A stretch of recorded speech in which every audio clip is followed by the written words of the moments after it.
Welcome back to Chicago Independent Television. Here's a short film from the new series, Sanders Unfiltered, featuring the thoughts of independent U.S. Senator Bernie Sanders.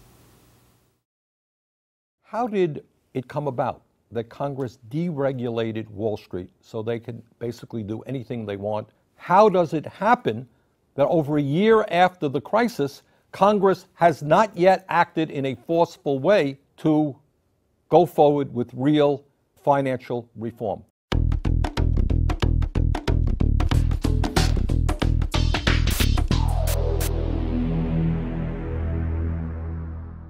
It's a complicated issue, but it boils down to the Supreme Court considering a dramatic change that could do away with the ban on direct corporate campaign spending.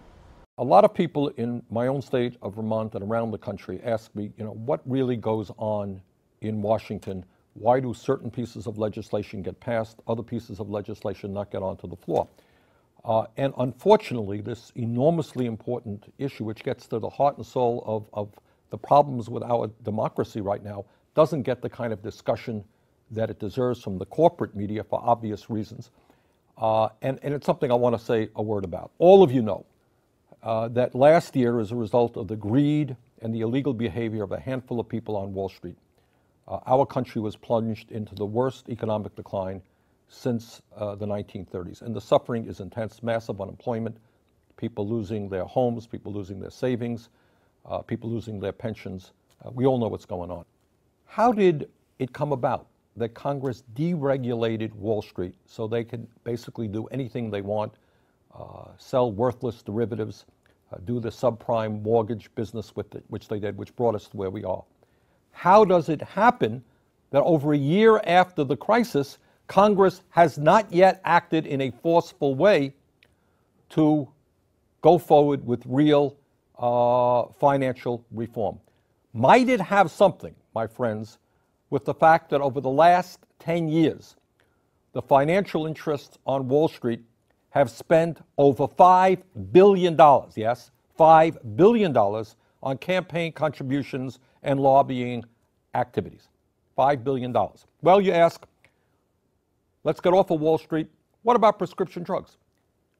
How is it that in the United States of America, we pay by far the highest prices in the world for prescription drugs? In some cases, 2 or 3 times the price for the same exact drugs sold in Canada or in Europe. Do you think maybe it has something to do with the fact that since 1998, the pharmaceutical industry has spent over $1.6 billion on lobbying, and that maybe it has some effect, some reason related to the fact that they have over 1,100 lobbyists right here in Washington? That's more than 2 for every member of Congress. The amount of money we spend on the military, despite the end of the Cold War, goes up and up and up.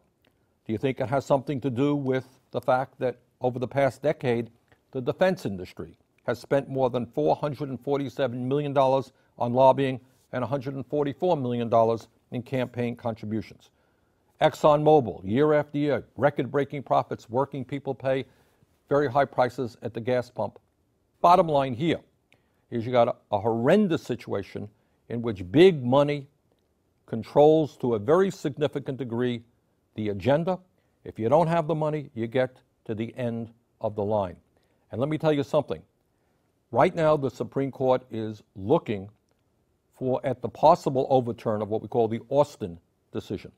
If that takes place, you're going to see everything that I told you become nickel or dime, because the coffers of all of the large corporations will be open for them to directly fund TV ads in this country. So you're not going to just deal with political action committees, you're going to deal with the treasuries of large corporations. So in my view, this is a huge issue we have got to deal with. The answer, of course, is public funding of elections. We've begun to see some good things at the statewide level. But if you're concerned about public policy in general in this country, healthcare, the environment, whatever it may be, we've got to pay attention about the power of big money in terms of their campaign contributions and their lobbying activities. Thank you.